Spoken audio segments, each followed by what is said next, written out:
listening to the No Invite Podcast.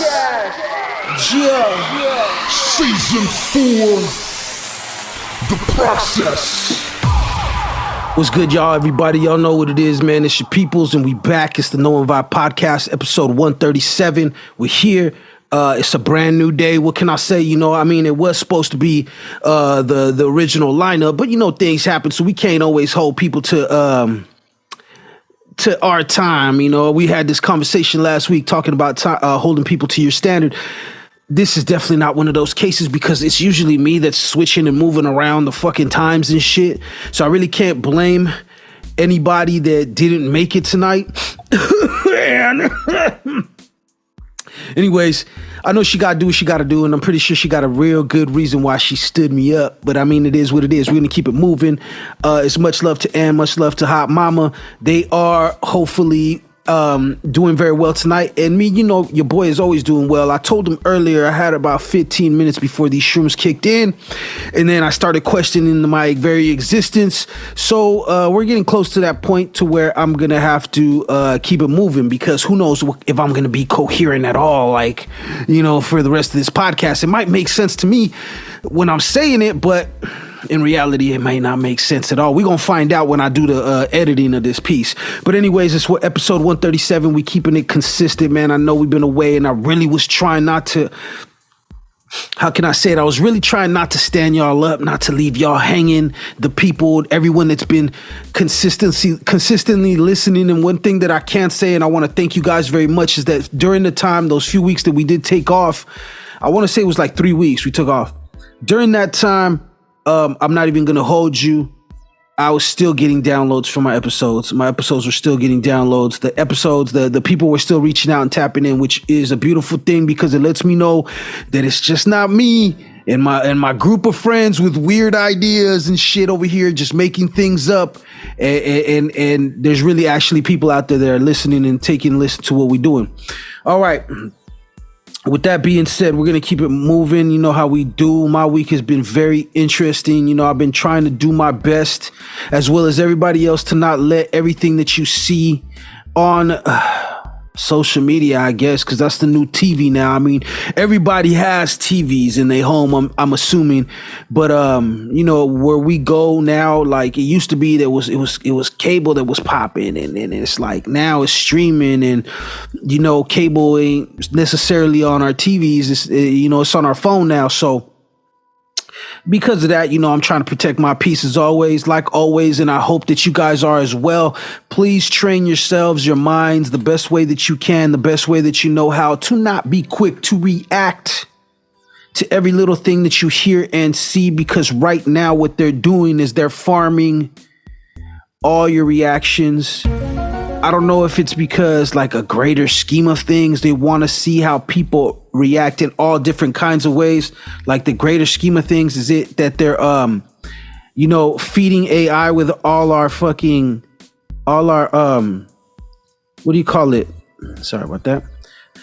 Are they feeding AI all the information on our reactions and how we react to things? Think about that. Now, AI is basically based on the concept that it has to get fed data in order for it to properly, I guess, come up with whatever it is it's simulating, because that's what it is. It's a simulation of something. So I sometimes I wonder if it's just humanity or if it's just people, because it's like, as much as I want to believe that we're fucking totally fucked as people, you know what I'm saying?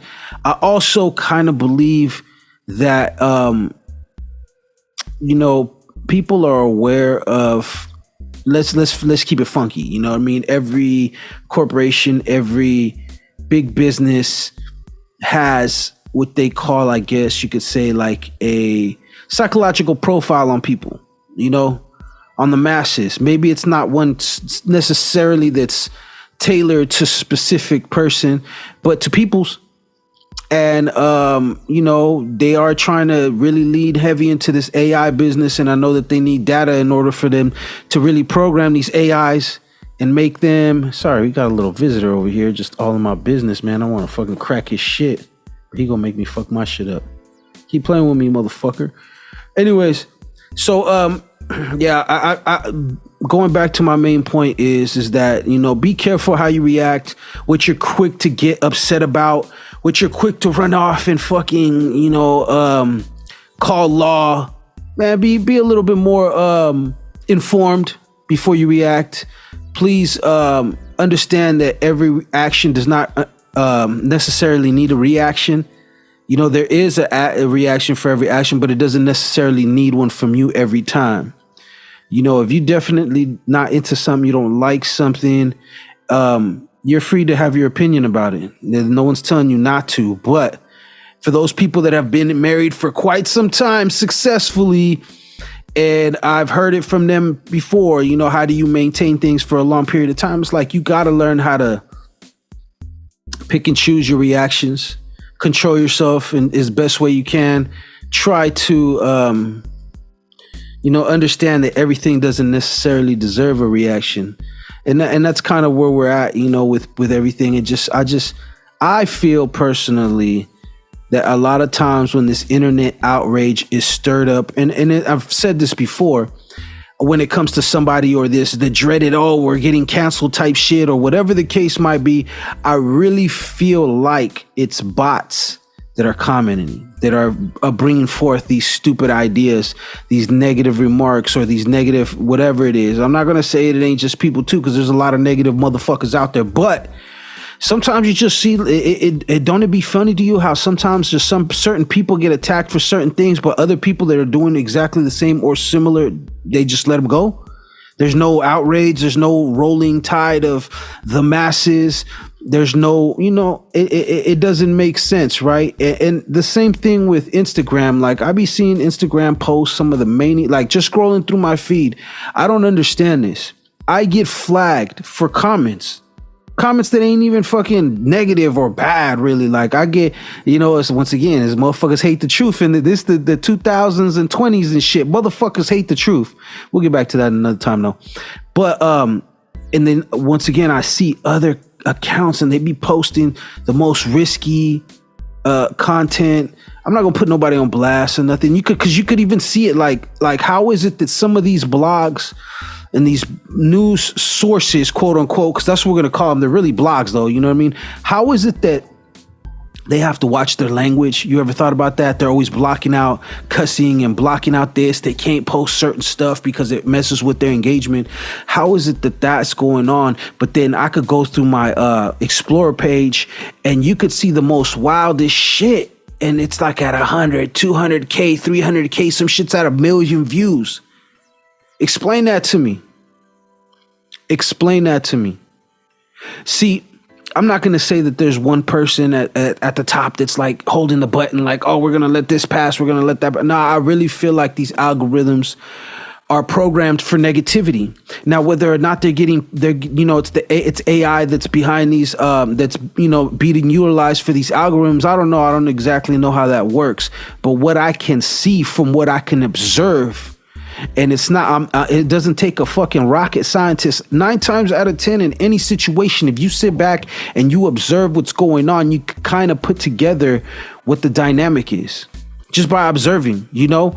So when I see that stuff, I know it's like, okay, the game is either rigged or Instagram really pushes negativity and makes, if you're a good person or whatever the case might be, it makes you, or a good account or whatever, I'm not even gonna say good, because that's not even the right statement.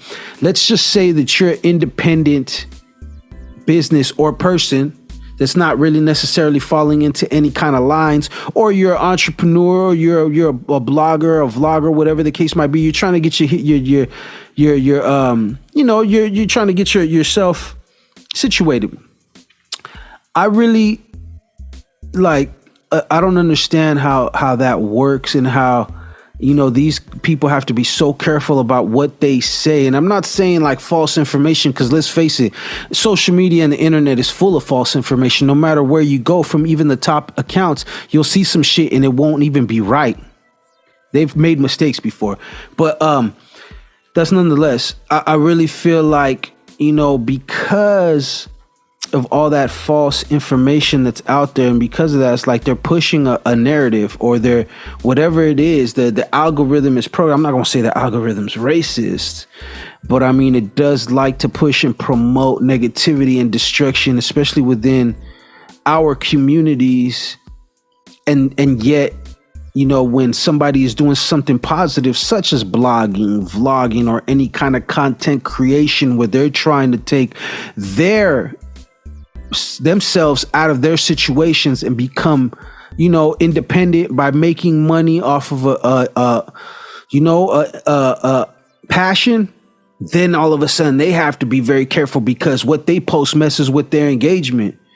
And I see it time and time again, and it's like I don't get it. You know, ever since they instituted this whole algorithm thing with Instagram and other social medias, I mean, it's just been a way for them to control and make money off your content. See, they weren't making money before. They weren't making money before. I mean, they were, but they weren't. They were like, yo, these people are coming to our platform and getting rich. So how can we control that? How can we pick and choose, basically? How can we decide who is going to be hot and who's not, and who's going to get those breaks and who's going to work their ass off, and whatever the case might be, or who we're going to put these limitations on as far as, restricting their content and whatnot, and who we're going to let pass. If you go to every platform, it's the same thing. People are throttled. You feel me? They don't let them get the traction and the shit that they really want to get, and they really over scrutinize their posts and their content while they let other shit just fly that I don't understand how they do it. Either the people are paying to promote their shit, and because they're paying, they get preferential treatment, or like I said, these algorithms are a little bit racist. Maybe they're pushing a little agenda that we don't know, man. Well, you ain't heard that from me. All I'm saying is to stay paying attention to what you see, what you hear. My week has been great. Fuck it. We're going to keep it going right now. In this week, you know what I mean? There's been a lot of shit going on. Football's back. I know there's a lot of crazy motherfuckers that can't wait to be distracted by something. And it just so happens that football is here to serve all the masses. I hope that you guys understand that it's just football, because I like to watch football, and I understand that there's a possibility that it might be rigged, but then again, it's like nostalgia. You hear me? You know, don't knock me for watching football. You fat motherfuckers still eat cheeseburgers from McDonald's and shit. You feel me? You still eat those because of why? Not because they taste good, not because that's the only option out there. There might be some kind of crack in it or other things that we don't know about. But in the reality of it, it's nostalgia. You feel me? So I like football. I watch football. I dig it. Y'all know my team. If you don't know, it's the San Francisco motherfucking 49ers. I don't care what nobody got to say. You know what I'm saying? You can suck my dick, blow me. Anyways, though, football season's coming, and for 31 fucking teams at the end of the year, y'all know what it is: misery, pain, suffering, and that's all your fan bases I'm really talking about. I can't speak for the actual athlete, because as much as it might hurt them, and as much it might suck that they don't win a Super Bowl, or they didn't make it, the stats that they want to, or to the playoffs or whatever. Remember one motherfucking thing between us and them is that they're gonna go home to their mansion, today millions of dollars, and wipe their tears with $100 bills. Okay. And I'm not knocking that. No shade. I mean, you're getting your money, you're putting your body on the line, you deserve all the money and some, right? But for us everyday average Joes, please do not let the poor performance of your said team, coupled with the annoying masses on social media talking crazy, don't let that get you bent out of shape. Don't let it dictate how you feel. Don't make you drink a couple beers and slap your old lady up or some stupid ass fucking shit because you can't control how you're doing. And I think we made it past the point where YouTube is going to over scrutinize me for cussing. They will fucking block or demonetize your video if it has cussing within the first I don't know how many minutes. Which, tell me how that fucking makes sense. If they had a problem with it, if cussing in general, wouldn't it just be wiped out? Like, whenever cuss anywhere in this motherfucker and your shit's done. No. It's only the first couple minutes. Why? I wonder. Okay. Anyways, so we keep it moving. So yeah, football's back. Please be prepared for misery. A lot of 31 of you teams are not gonna be holding a Lombardi at the end of the fucking thing. We all know that. And please, delusional fans, don't talk to me about football if you can't admit that your team is trash. See, I judge teams on their trashness, not based on anything other. Well, there's a few things because, it's a little personal sometimes, but mainly only the people that win games are allowed to talk. A lot of you motherfuckers, this and that. Like, no. If you suck, you suck. Say it. Be the first to say it. Can't nobody hurt you. Do the Eminem on 8 Mile. Let them have it before they let you have it. You dig? It's okay. It is what it is.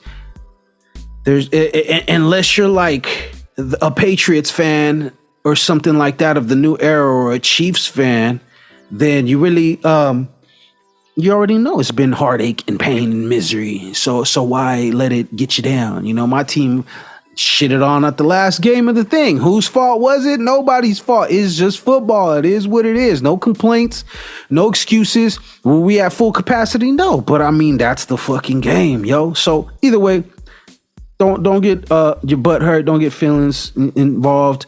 What's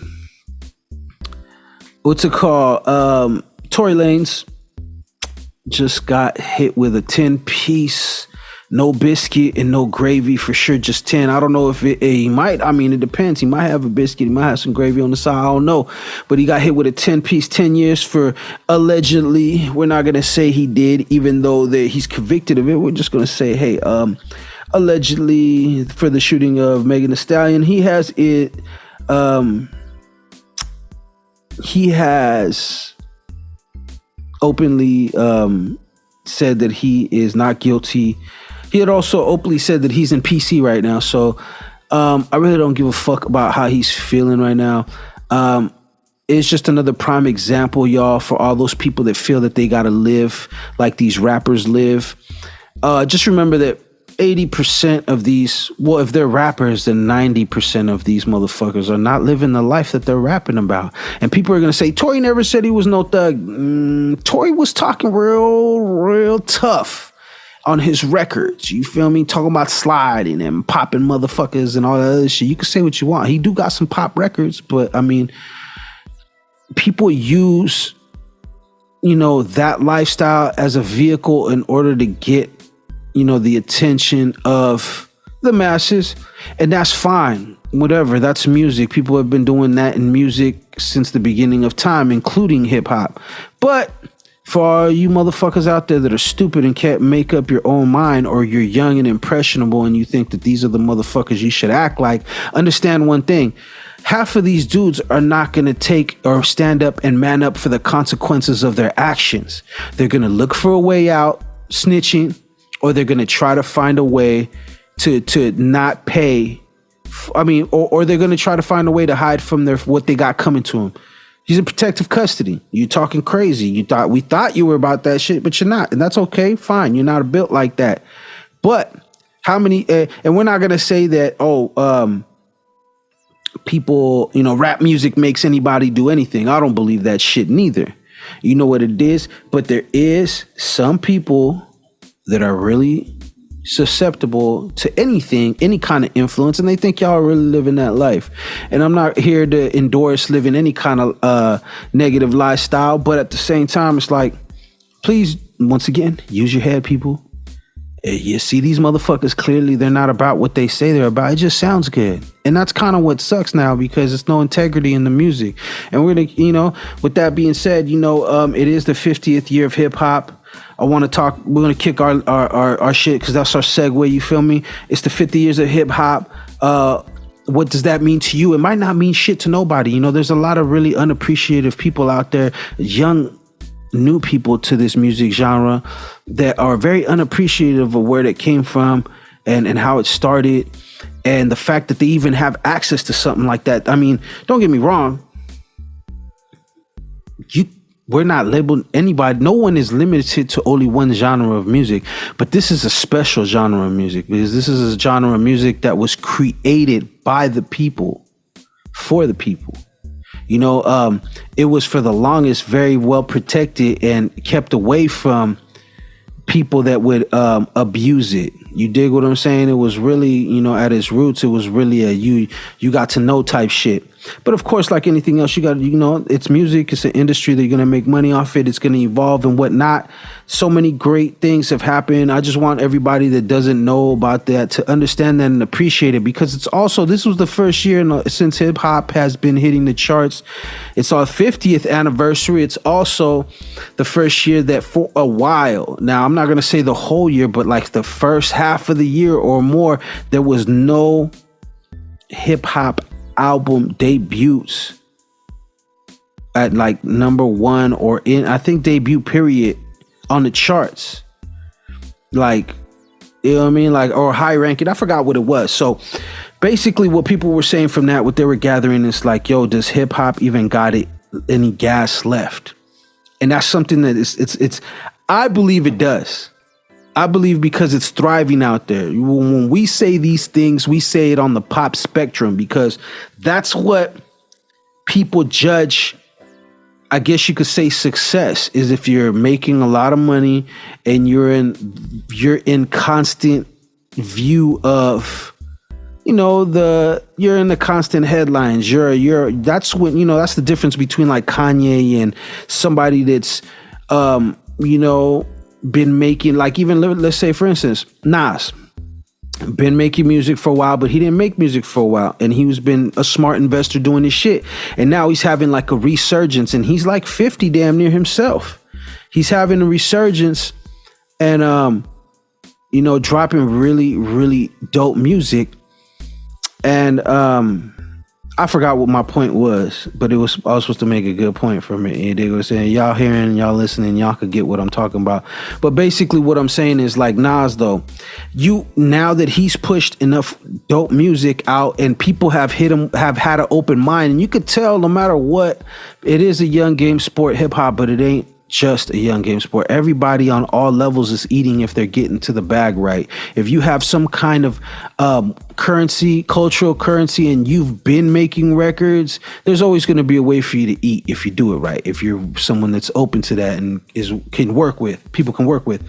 But yeah, I mean, to go from, like, let's say, who's hot right now, let's say Lil Baby or something, to he's what's on the pop spectrum. He's like front row. He's when, all the big places are looking and checking for him. His demand is high. Cardi B. We could go a lot of rappers. We're gonna say mainstream, but they're not mainstream, but they're mainstream. You dig what I'm saying? They're pop. And it's not because they're making pop records. It's just because they're so popular that the pop scene can't ignore them. You dig? You can't ignore something that's right in your face. But like I said, there's also the other rappers that, like I said, Nas, he wasn't necessarily, well, I mean, he's back in the spotlight. I feel like now people are really giving him more looks for music than other things, than his past music, I'm gonna say. But I mean, like, you can make money and not be at the forefront of everything and still be making money. Obviously, I feel like the forefront of shit is really, for those veterans that been in their groove and been doing it. And then for the young cats, the new up and coming or newly discovered, and they're just, I feel like that's what that's for. But 50 years of hip hop, I mean, I don't know, what kind of moments have you experienced that you felt were groundbreaking? I mean, there's all kinds of generations. We're going to speak from my generation, the generation before me, to even now these young cats. I mean, I don't discredit nobody's experience, because it's your experience. You're growing up in it. I just laugh when they be making fun of the older cats, or they be making fun of the elders and stuff like that, because it's like, yo, do y'all not realize that you're going to get old too? That it's going to be y'all at these things screaming for these artists, and it's going to be a whole wave, your kids looking at y'all like you're batshit crazy, and that shit is trash. That's how they're going to look at your shit. And it's funny because I feel like more now we see how much hate there is towards the old generation, but also Nas, as an example, we're also showing how much that this new generation is embracing. So I don't ever try to shit on the new generation. I call it like I see it, but I feel like there's hope. There's always going to be hope, because no matter what, the spirit is within the people. So no matter what, these new kids coming up, whatever they grew up on, and you could tell, as much as a lot of these kids knock the new generation, a lot of the music that they listen to now is being sampled. It's sampling our generation's music. You dig what I'm saying? Our generation is getting sampled crazy right now, to the point where it's like, I hope people know what these records meant to people, and how much it shows that we're willing to the older generation, not the young. Obviously, y'all got the young cats, they go and watch what they watch, but how much the older generation is willing to meet you halfway with a lot of these records, because they bring back nostalgia. You know, you sample these Juicies and you sample these other records and stuff like that are out there from a different era. You know, people are open to that. Like, we be like, yeah, that's our shit, because it just like anything else, like how we were talking about nostalgia earlier. You know, it touches something. You know, it's special to you. It gives you that feeling, that vibe, and you know, nothing can replace a young person feeling a vibe for the first time, like the first time they went to whatever to summer school and their favorite song on the radio or their favorite album was out and they slapping the shit out of it. Like that nostalgia, that shit, people grow up with that. Those are memories that are built, core memories that no matter what you say, no matter who you are, there is something from the past that you like. So it is what it is. 50 years of hip hop. Do we have what it takes to go for another 50? I believe so. But it starts with shit like that, like just mutual respect for the craft, respect for stuff. We know you from the streets. We get it. You doing what you do. Respect. Do what you got to do. But also understand that this part of this, the music that you make is an opportunity for you to get out. I mean, some people could play ball. Some people are really smart and could figure out complex mathematics. And then some people just have a way with words. And it's always been an opportunity. It's always been a doorway for people of color to be able to make money independently without having to be put in their place, basically. You know, it's always had the spirit of rebellion. But yeah, shout out to hip hop music, whether you call it hip hop or not. You know what I mean? Got to respect the game if you listen to it. With that being said, I don't know. I guess we could call this hip hop. I mean, everybody's been talking for the past week. I finally had to get a chance to say something about it. The Montgomery, Alabama boat fight. I don't know what y'all takes on it is, but I am glad and happy to see honest, hardworking citizens stepping up and defending each other and helping one another out when they are so brutally targeted. You know, and it's crazy because it's like a lot of times you're going to see somebody getting beat up in the street. You don't know why they're getting beat up. You know, he could have a reason. They could have a reason. They could not. But you're going to see some shit like that. Average 9 times out of 10 person, they're going to see that on the street and they're not going to do anything. So the fact that they jumped out and helped this individual, we had people that actually came to his defense. I think that's fire.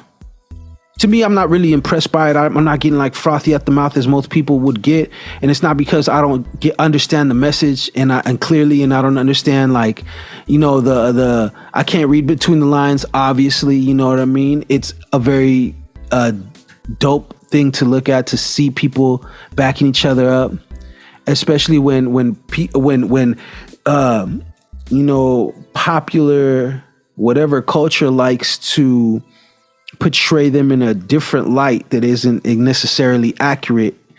So shout out to those freedom loving patriots out there making America and keeping America great by stomping out the filth that is racism one chair at a time.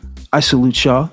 I ain't mad at it, you know, but it doesn't impress me as far as what I'm saying, because it's like, that's my childhood, y'all. Melees and shit like that. We used to get into that type of shit all the fucking time.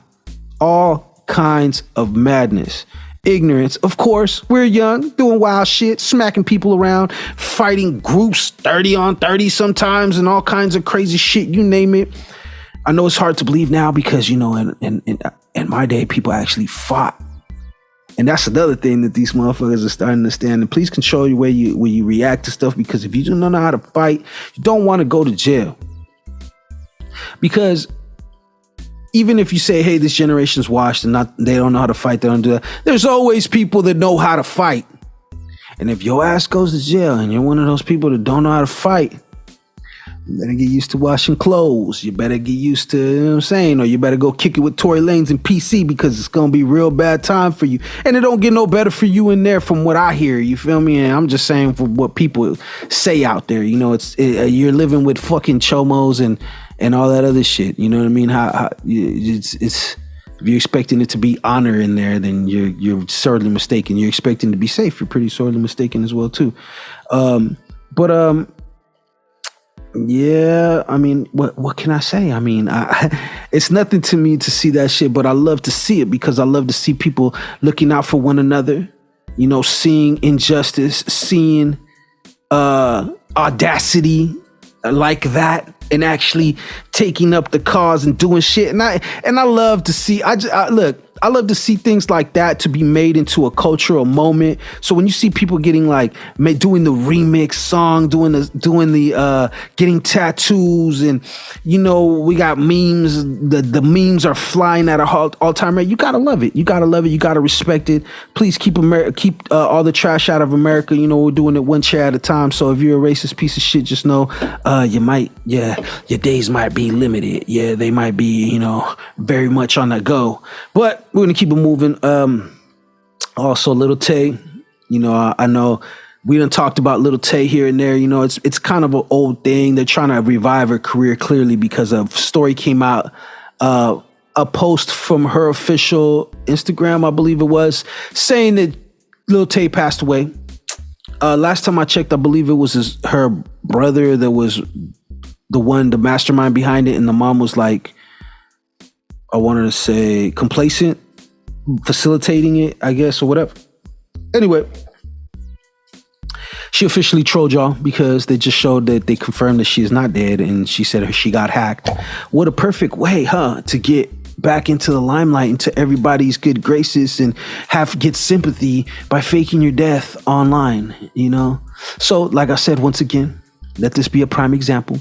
Do not let everything and anything that is out there make you jump up and fucking do life-altering decisions because you see it. Same thing with music. Don't let some art that you hear from somebody come out of their mouth make you think that, hey, this guy's living like this, I have to live like this too. I'm not saying that it happens, but I'm not saying that it don't. Use your fucking brain out there, please, people. You dig what I'm saying? Be yourself. Do not be a follower. You dig what I'm saying? Hold on. We're going to take a pause for that one right there. So Lil Tay ain't dead. She was dead. We thought she was dead. Then she ain't dead. And now she's back. So she's the littlest flexer that's grown up now. Apparently, I don't know. We haven't seen her. I haven't gave a fuck, to be honest with you. I really gave no fucks about this whole situation for quite some time. I felt bad for the kid. At first, it was annoying, but then I felt bad for the kid because it's like, man, you know, somebody's allowing this to happen. And, you know, all she was really doing is just shitting on everybody if they weren't rich. And she wasn't rich. But the reaction was shitting on the working class and you're a bum and all this other shit, right? If you ain't got this, you ain't got that. You know, real greed, ignorance type shit, you dig? But it's social media. Once again, protecting your peace means everything doesn't need a reaction, right? So either way, you know, when she was on, she could have did a lot of different things, I believe. Like when she had to captivate the attention, getting on for being the littlest flexer.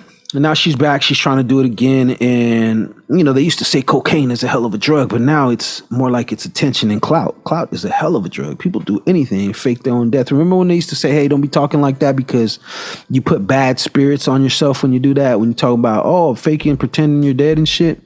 Well, I mean, I don't know. You know, I don't know if that makes sense or it's even relevant, but whatever, it is what it is. A lady out of a lady out of Florida, I believe, just won the lottery. I can't even say a lady because I don't know what the fuck. I didn't read the article because as soon as I seen that my chance to win was over, I was like, man, fuck this. Fuck the lottery. Fuck all this other shit. You know, talking that typical shit. That shit's rigged. It's faked, whatever. I didn't say all that, but you know, you just feel like that sometimes. Really, I don't play the lottery like that, but when it gets up to like billions and shit like that, it's like, fuck it, man, that is what it is. If you're listening and you really feel it in your within you to bless me with that, then I'm gonna gladly receive it. I say this knowing that he knows that I would walk into my job and quit in most epic fashion. I wouldn't hurt nobody, obviously. I don't feel like I would degrade anyone. I would just be very, very much arrogant as fuck. And I will very, very, very much talk my shit. You dig what I'm saying? But yeah, once I found out, I was done. But somebody won 1.5 billion, and I think they said after taxes, it's gonna roughly come out to like 600-700 million. So shout out to you wherever you are. If you're looking for someone to adopt, perhaps a family, with dogs and stuff, just let me know. I'm just putting it out there. If you want it and you're for real, you could sock it to my Cash App. You dig? And that's not even asking, because clearly I'm joking. First of all, for all y'all motherfuckers out there, start getting upset and butthurt and start saying, "Oh, look at this guy." Before you get to that point, half the shit that I say, I'm gonna say 80%. I'll be cracking jokes. And if you really fucking know me in real life, this is who I am and this is how I am. So get with the fucking program, okay? If you're coming over here to get outraged, if you're coming over here to look for somebody to cancel, well, guess what? It's me. Cancel me, you fucks. Something. I don't know. Do something. Make me feel something. I'm dead inside. Been dead inside for a long time, buddy. Anyways, with that being said, shout out to that person, whoever it is. Please get away from everybody. If I was to hit for that much money, I think I've said it before, we're going on a world tour. And what I mean by that is we're going to go to every fucking place that I've ever wanted to go to in the world. And we're going to stay at the best places. We're going to do all the fly fun shit. All the shit that we couldn't have because we didn't have it when we had it. But now we got it. So we on. That's me. That's what we're going to do. And we're going to do the whole thing. And don't get me wrong. I am not going to be like just doing frivolous, like, "Oh, check me out in the bubblegum Lambo drop top, bro. I had to get customized 60s on the fucking wheels and all this." That's not what I'm going to do. I'm going to spend money, and I'm going to spend it on the people that I love and people that I believe in. But for the most part, we're going to go visit. We're going to make memories. We're going to be like, yo, money ain't a thing no more. So shout out to that person. I hope they do the same fucking thing. With that being said, we're going to go ahead and just call it. Yo, it's the No Motherfucking Invite podcast. I just wanted to tap in with y'all. I wanted to keep it consistent. I wanted to let y'all know that you're special in case no one told you today. This should drop on Monday. So early morning when you wake up, just know that you're special, that somebody out there loves you, that you are loved, and that we're going to keep this shit rocking and rolling. This is the No Invite podcast. You can find us on Instagram at no_invite_podcast. You could also go to our YouTube channel. If you really fuck with us and you want to get us out there and you want to grab our attention, or you just want to run our numbers up, go to the YouTube channel, RiBirth Media Films. That's RiBirth Media Films with a Z. Subscribe, like. If you want to talk shit and be anonymous, I don't give a fuck. Do all that too. But please, more than anything, slander us. I don't give a fuck. Fuck you. Well, not all of y'all. I love y'all. Let me take that back. It's only for the people that's hating anonymously. For all y'all that really fuck with us and y'all keep been rocking with us and keep us subscribed and download our podcast, we love you. You know what I'm saying? And if we could reach out and smoke with y'all, we would. But the problem is that, COVID, and I don't know who's funding that operation, but it's definitely not going to be me. With that being said, y'all keep it super smooth out there. Keep it saturated, and we out.